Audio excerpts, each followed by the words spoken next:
Welcome to Writing and Influence, the podcast where words meet impact. I'm your host, Elaine Acker, and I believe that publishing, whether it's a book, a blog, or even a simple social post, has the power to amplify your influence and change lives. Your words have power. Let's start writing with purpose. Welcome, everybody. Today, I am honored to welcome someone whose work has really shaped how we see Texas, and someone I've had the privilege of knowing for, I guess, nearly 30 years now through our shared work and friendships. This is Wyman Meinzer, and he's the official state photographer of Texas. His images have captured the wild, quiet, and really often the unseen corners of the state like I think no one else has. We first met when I was working with Texas Parks and Wildlife, and so was he. I was writing and working on ad campaigns, and Wyman was out capturing powerful images alongside our photo editor, Bill Reeves, who just happens to also be my hubby. Wyman may have the rugged look of a frontiersman, but don't let that fool you. His camera lens tells deeply poetic stories, and these days I find myself almost as drawn to his words. So even his social media posts can read like short essays. They're full of insight and emotion and paint pictures that I think are every bit as vivid as his photography. So I'm happy to welcome you, Wyman. I got to describe you as the man, the myth, and the legend. Sounds good. Now, you've had an extraordinary career. Yes. It started with that degree in wildlife management and eventually landed you book publishing opportunities and cover shots on really prestigious publications, including Smithsonian and National Geographic books, Time and Newsweek and Audubon and all the things. But I know that behind all of these iconic images, there's a challenge. So my question is this: what is the biggest obstacle you've had to overcome in your work or in life? And how did that really shape what you create? Probably living where I was, where I do live, where I'm not, I was never around other photographers to discuss techniques and stuff. You know, you had to establish your own style, which was really a positive thing in the long run, but it was a long run to get there. I had to depend on sending imagery to magazines, to the editors like Bill and David Baxter and Gary Gretter at Sports Afield, and saying, what am I doing wrong? What am I doing right? And then just going from there. It was a struggle there for a few years, and then you finally get into that publishing lane, and then it all just kind of comes together. But it was not easy at all. I can assure you it was. But it was very fulfilling. Yeah. And that kind of resilience, I guess, that it takes to live. We're referring to where you live. So for anybody who doesn't know, Wyman is up in the panhandle of Texas. How would you describe the panhandle? How would you describe Well, this actually, environment you're I in? live in the rolling plains, which is just east of the what they call the delineating line of the Panhandle. It's just a lot of badlands country, real broken Mhm. country, almost archaic-looking land. It's kind of a forgotten land. And of course, you got your mesquites and your river bottoms and such. When I first started photographing, no one was coming into this region and shooting. And I saw an opportunity to be the one person to introduce the rolling plains to the viewing public. That was my goal at the very beginning, was to send my images to Bill and David and say, hey guys, what about this as a possible article? And they went for it. They really helped me a lot through the years. They supported me so much. And the Rolling Plains has been a very positive influence on my work. Yeah. Well, and you think about over time, I mean, you worked your tush off to get to understand photography, to interact with these editors at different magazines, and to achieve this extreme level, I would say, of success. And then photography and publishing really changed. Yeah, it So did. talk to me about Yeah. that. I mean, what's changed the most Well, about how you work today uh, versus then? I don't shoot for magazines much anymore. Maybe Predator Nation, I'll Yeah. write an article for them. But basically, the magazines, I don't even really look at them much anymore because that's something in the past, and I've just gone on to book Yeah. publishing and that type of thing, and shooting properties for our brokerage firm, which I use the same techniques to shoot properties as I did when shooting for all the magazines. Landscape approach, strong foregrounds, and leading elements throughout the photograph. And it really seems to resonate. At this point, it's just mainly real estate photography is what I do. Well, and I wanted to get into that because to me, that's part of that transformation. It's like the markets have changed, and therefore what you do has changed, but you found a way to leverage every ounce of the power of what you were doing in this new real estate venture. And Yes. you got into that how long ago now? What I think like maybe 5 years or so, something like that. Yeah. Time And so passes quickly. all of it does. All that knowledge and skill and the ability, I think, to see a property through your lens, literally, is a real Yeah, gift you for know, and landowners. it's like when I'm out shooting, and I've often reflected on this, why that, well, my approach is the same approach that I use in magazine photography because I have an audience.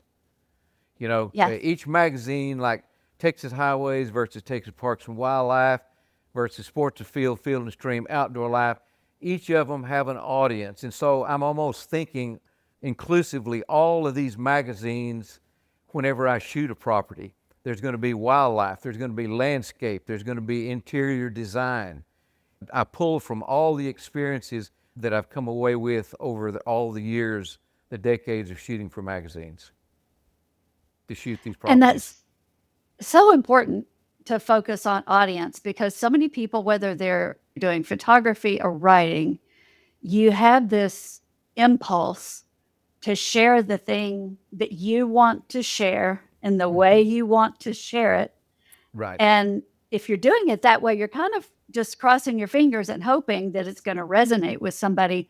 Whereas if you put that audience first, you can find a way to speak to them that I think is really personal.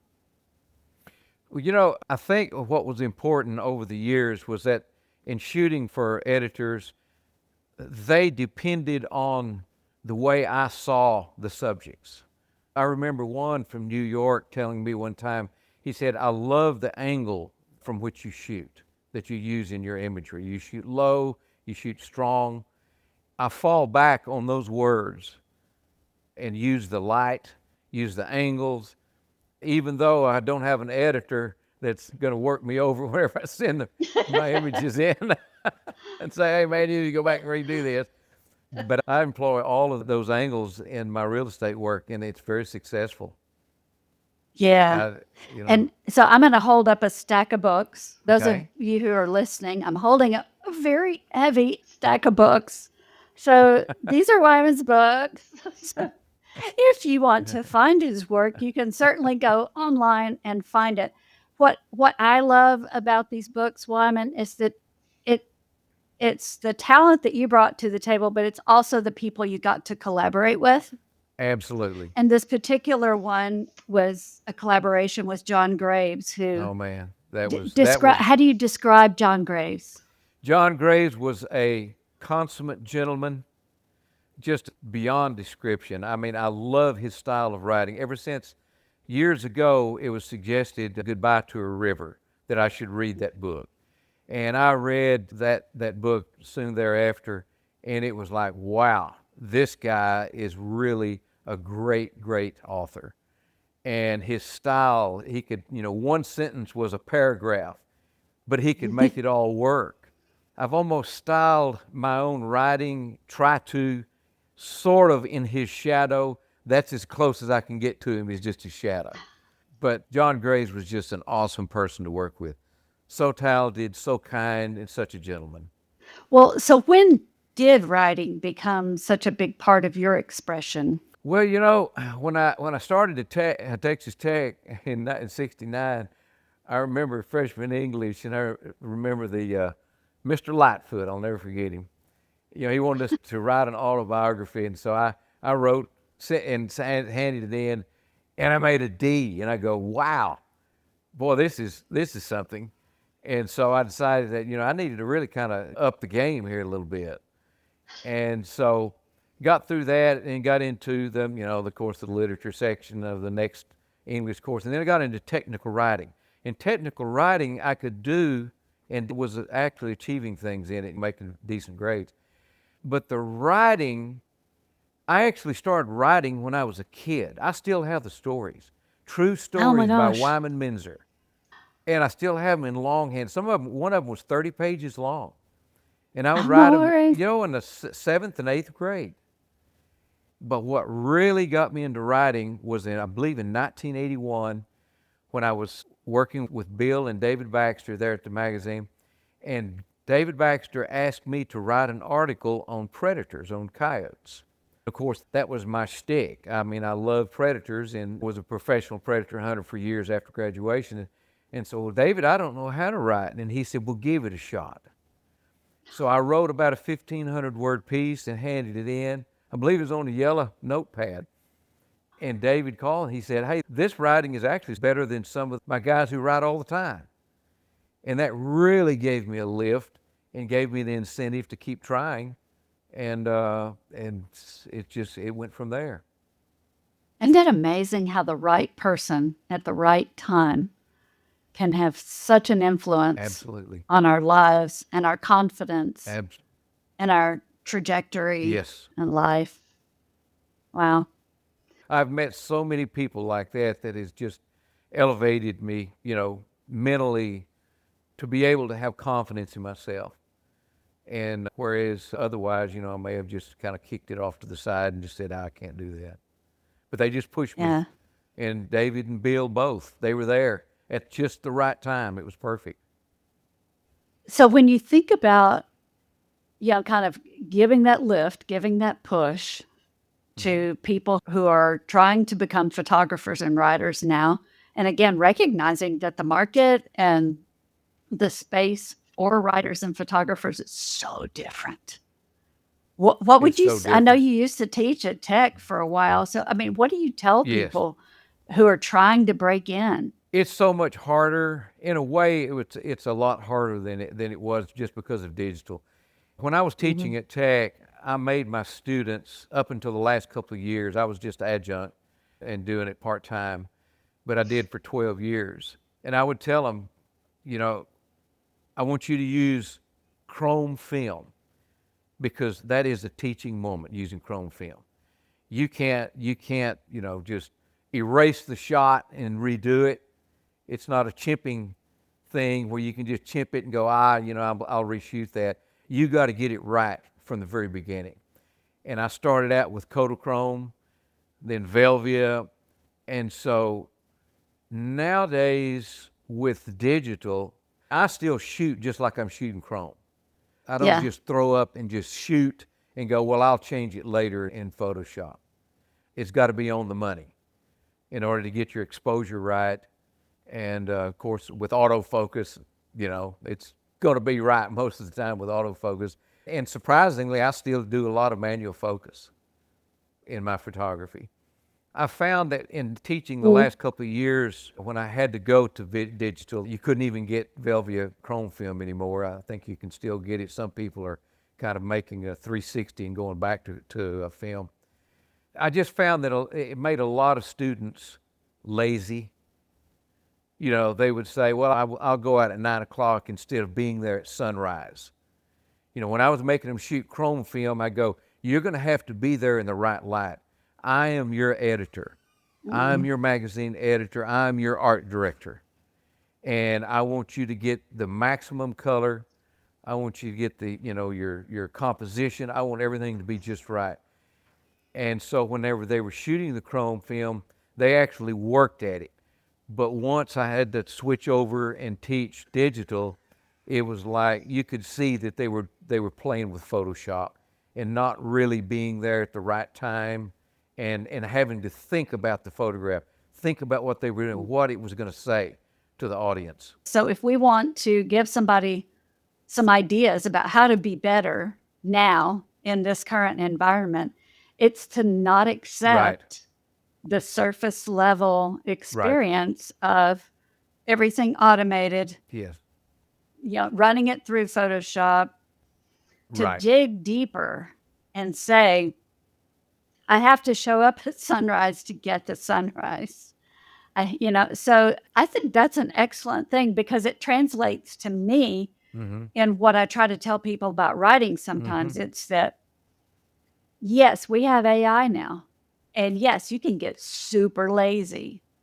So, what do you do to learn Mm-hmm. and build that foundation of your vocabulary and to read the John Graves of the world and to be inspired by those kinds of words? If you want to be that kind of writer, then you need to put in Right. enough your own reacts to places and people and situations. So, I think that's a great takeaway. I don't do a lot of it, but when I do, I try to put feeling into it, to where the person can really go on a journey with me. I have to feel it. Yeah. It has to come viscerally. And when I feel that need, I may go days without putting a new post up, but whenever I feel that visceral need to express myself, that's when I sit down, and that's whenever I get 1,000 likes. Or like the last one I did, I think maybe on the Rattlesnake Air Base out at Pyote, Texas. I looked at it last night and I had like 4,000 likes. You know, But you're seeing things and showing things that they've never seen. sure, They've never sure, experienced. Yeah. and that's what's important. I don't want to go to places and talk about things that everybody sees. I try to be, my own person and convey. I've been lucky, let's put it this way. I have been very fortunate in my career to have seen things that most people will never see because I didn't go a lot to parks, to state parks. I would go on private land holdings, whether it's archaeology, paleontology, historical structures like the Air Force Base that's now abandoned. And those things fascinate me. All these things fascinate me. Yeah. And so I try to convey the fascination, the emotion that I feel when I go to these locations to the readership, because I know there's a lot of people out there that want to and that are unable to, incapable of it, or just can't get out anywhere. They're armchair people, they're elderly people, but they still love the message. And I like to tell it in a manner that really touches their soul. Well, I think you're doing that. Oh, thank you. Just from where you are right now, is there anything, and this is going to be hard because with all the, kind of the accolades you've stacked up over the years, is there anything that stands out to you as, wow, that was the moment? That's one of the ones I'm going to remember forever.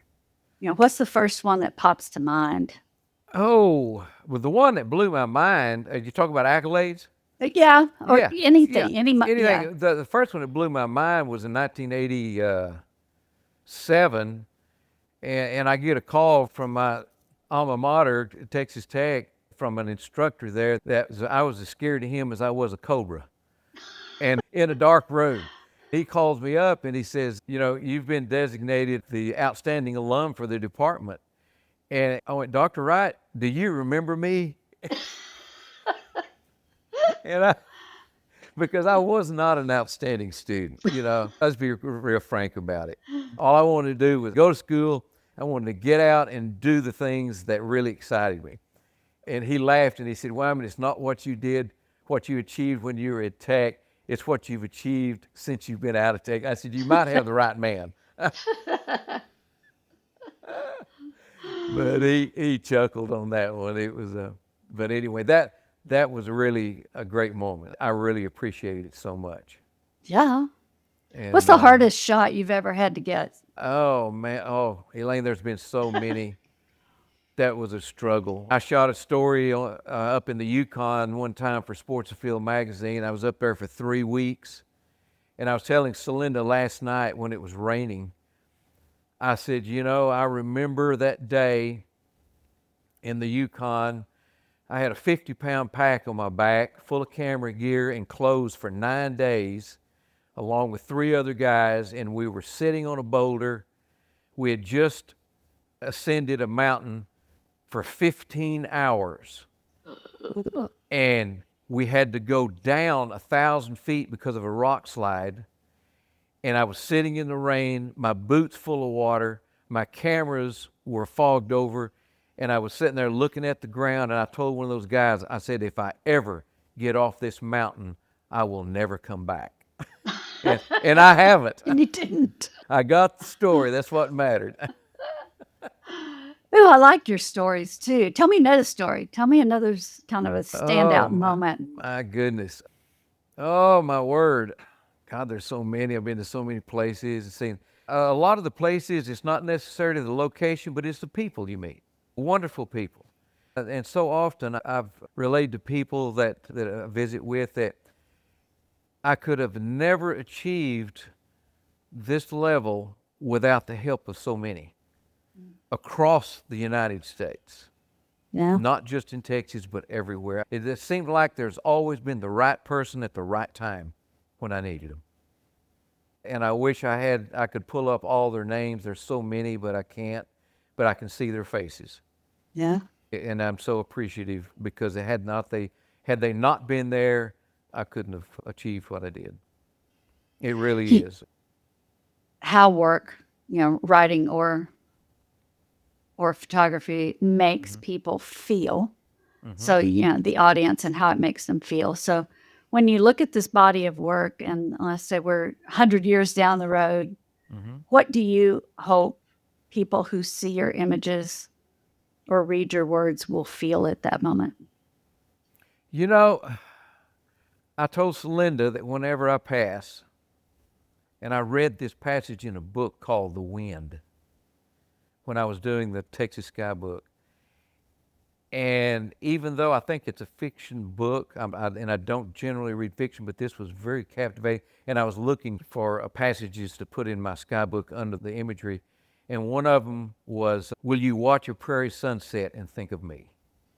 I said, when I pass, I would like that on my tombstone. Because it's the light, it's the color, that really excites me, that keeps me going. Like just a couple of days ago, I was up in Tucumcari, New Mexico, shooting on a 10,000 acre property for our broker. And he said, what time do you want to get out there? I said, I want to be there at sunrise. And we arrived, and of course, I do a lot of drone work now. Drones are just awesome. I'm a commercial drone operator. And I lifted that drone up and approached that rocky mountainside or that canyon, and that light, I still to this day, after 40 odd years, 45 odd years, I still feel the excitement that I did when I first picked up a camera and saw that light and recognized great light, because it energizes me. Yeah. And you can tell by the reaction of the readership that they appreciate it as well. Yeah. You made me teary with your tombstone. Oh, so I think about it often. At age 74, you start thinking about things, that Oh, you used to not. what other books do you love? That I like history. I like the history of the early day explorers. There's one in particular, oh my word, Commerce on the Prairie. Commerce on the Prairie, written in 1856, I believe. And I was able to find a copy of that, a reprint. Oh my word, the author, I don't recall. I'll think of it here in a minute when I'm not trying to. But it's Commerce on the Prairie. It's not a large volume book, but it is a wonderful read about a person that came from the East, and because of ill health when he was young, he came west to see if it would help and I think his father was a physician, and suggested that he go west for his health. And wow, that guy saw some country. I mean, from Chihuahua, Mexico to Durango, Mexico to Arizona, across the panhandle of Texas, talks about going along the Canadian and the places that he saw in all of those journeys as a trader, trading goods down in Durango. Talks about, he said, the bandits are prevalent here in the Mexican state of Coahuila or Durango. And he said, we have to have our guns in view at all times. It's the only way that we can be safe. wow. Yes, and that was in 1836. He wrote this in 1856. Man. Oh, there's just so many. I love the Buffalo Hunter books written by buffalo hunters. The actual J. Wright Moore wrote about his life on the Buffalo Plains. I actually held J. Wright's gun that his granddaughter still had, a 50-90 Sharps, that he killed 8,000 buffalo with on the Texas Man, plains. Yes. I held that gun in my hands. that's up there. That's history. And I just love, and I think a lot of my appreciation of history was probably initiated when I was a small boy. I grew up working on the ranch where my dad was the foreman, a 27,000 acre ranch here in Knox County. And he worked old gentlemen who were born in the 1800s, 1880s, 1890s. And I worked alongside these old gentlemen. And I would ask them stories about their lives and what the land was like when they first came. And it's still today, those stories still stay with me. Yeah, I bet they do. There are so many great books out there. You have to go in on Amazon and just search for them. Yeah. But there's so much that's, as I say, they're nonfiction and just really describe the land that we all pass over now and take for granted. One time I remember David published a letter that was written to Texas Parks and Wildlife when I did an article and I shot a piece on the rolling plains of Texas, and David and Bill put it in the magazine. It was a photo essay. Whoa. And this person wrote a letter, and David published it in the letter section. And it said, I never knew that part of Texas was as beautiful as it is. Because of Wyman's pictures, I now see that there is beauty there. And my deal is just stop, and look and go through at the right time when the light is right, and just be a part of the land, become part of the landscape, and listen to the sounds of the land. And not only visually, audibly, just absorb it. And then you can realize that some of what seemingly is very mundane country can be very beautiful. And because of David and Bill believing in my work, I've actually think that I've focused a lot of attention from an audience that would otherwise not even look at this part of the country. I bet you're right. And I can't wrap it up any better than that. So I'm going to let you have the last word right there. One thing that we will do is put links to everything and let people find you. So we'll have it in the show notes. We'll have it on our blog so that people can go discover you and some of these other writers and sort of kind of expand their horizons, so to speak. Well, I appreciate that.